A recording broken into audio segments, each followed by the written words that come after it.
Это новости экономики, в студии Иван Лазаренко. Общий объем серых зарплат, с которых не платятся налоги и страховые взносы, в России достигает 10 триллионов рублей в год. Эта цифра приведена в долгосрочном бюджетном прогнозе, который правительство внесло в Госдуму с проектом федерального бюджета на 2020-2022 годы.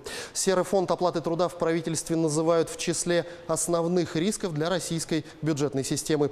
Дисбаланс в налоговой нагрузке приводит к потере конкурентоспособности добросовестных налогоплательщиков, стимулируя их к уходу в тень. В процентном соотношении скрытые доходы в прошлом году были на уровне 12,6% ВВП. Зарплату в конверте в основном получают за репетиторство, парикмахерские услуги и прочее.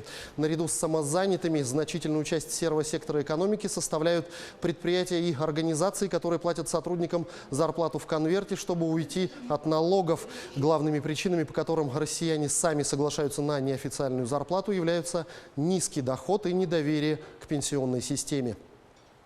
В России с 1 октября предельные выплаты по ОСАГО при аварии, оформленной без участия сотрудников ГИБДД, увеличилась со 100 до 400 тысяч рублей. Получить максимальную выплату можно, если в аварию попали только 2 автомобиля. У обоих автовладельцев есть полис ОСАГО, и в результате ДТП никто не пострадал и не было повреждено никакое другое имущество.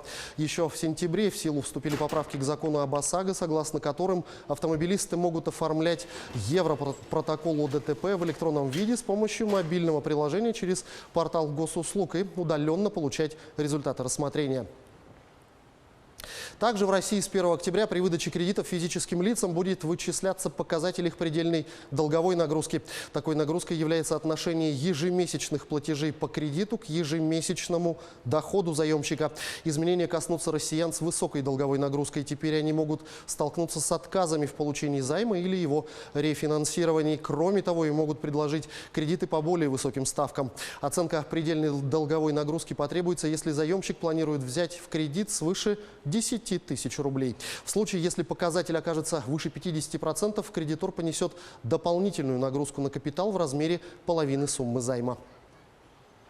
Тем временем микрофинансовые организации с 1 октября должны будут взыскивать просроченную задолженность по единому стандарту. В соответствии с правилом стандарта работники МФО при взыскании обязаны придерживаться делового и вежливого стиля общения. Не допускаются оскорбления, унижение чести и достоинства должника, использование ненормативной лексики. Также стандарт обязывает микрофинансовые организации предоставлять должнику только верную информацию о размере, сроках и порядке погашения задолженности. Не допускается представляться сотрудниками госорганов. МФО смогут взаимодействовать только с теми поручателями, которых указал сам должник. Если третье лицо выразит несогласие на данную деятельность, МФО обязаны ее прекратить. Сотрудники МФО, имеющие доступ к информации о заемщике, обязуются подписать соглашение о конфиденциальности данных. Кроме того, взаимодействие с должником и третьими лицами должно быть прекращено, если оно осуществляется с организацией сферы здравоохранения, образования или возникает риск нарушения режима работы данных организаций или нанесения вреда здоровью или возникновению материального ущерба. Экскурсионные поездки детей на автобусах должны стать безопаснее. С 1 октября вступили в силу поправки в правила организованной перевозки группы детей автобусами. Теперь все автобусы с детскими группами должны быть оборудованы ремнями безопасности, и юные пассажиры во время поездки должны быть ими пристегнуты. Раньше автобусы с ремнями требовались лишь при междугородних перевозках детей. На пригородные и городские поездки это правило не распространялось.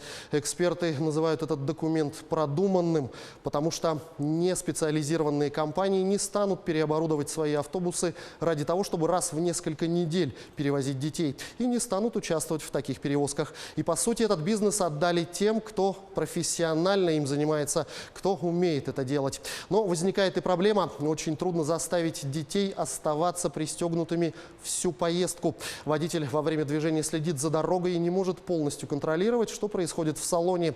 А наказывают за это между тем именно шофера, а не сопровождающих детей взрослых. И штрафы весьма ощутимые: 3000 рублей для водителя и до 100 тысяч рублей для организации перевозчика. Здесь, говорят эксперты, надо было бы ввести систему, как для личных авто. Если пассажир не пристегнут, то штрафуют не водителя, а пассажира. Если когда-либо подобные штрафы введут, то, скорее всего, за сидящего без ремня ребенка наказывать будут его законного представителя. В поездке это взрослый, сопровождающий группу. Однако пока введение такого порядка не обсуждается. На этом у меня все. Оставайтесь в курсе экономических событий на Якутия-24.